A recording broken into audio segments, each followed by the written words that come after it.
মাগুরার মোহাম্মদপুরে জুতা সেলাই নিয়ে বাকবিতণ্ডায় মুচির ধারালো বাটালের আঘাতে স্থানীয় এক কৃষক দল নেতা গুরুতর আহত হয়েছেন। এ ঘটনায় দায়ের করা মামলায় সোমবার বিদ্যুৎ দাস ৩৪ বছর নামে অভিযুক্ত মুচিকে গ্রেফতার করে আদালতে প্রেরণ করেছে পুলিশ। স্থানীয়রা জানান, বিদ্যুৎ দাস মোহাম্মদপুর বাজারে আমিনুর নামের এক ব্যবসায়ীর জুতা স্যান্ডেলের দোকানে মুচি হিসেবে দিনমজুরের কাজ করেন। গত ১৫ দিন আগে কৃষক দল নেতা ভাসান বিদ্যুতের কাছে ৫০০ টাকা অগ্রিম দিয়ে একটি জুতা তৈরি করতে দিয়েছিলেন। রোববার রাত ৮টার দিকে তিনি বিদ্যুতের কাছে জুতা আনতে গেলে বিদ্যুৎ তাকে জানায় জুতা এখনও তৈরি হয়নি, দিতে আরও কয়েকদিন দেরি হবে। এ বিষয়টি নিয়ে মুচির সঙ্গে ভাসানের কথা কাটাকাটি হয়।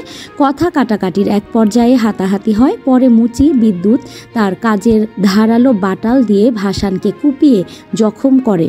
নিউজ ডেস্ক সংযুক্ত। সাবস্ক্রাইব করে সংযুক্তের সঙ্গে থাকুন।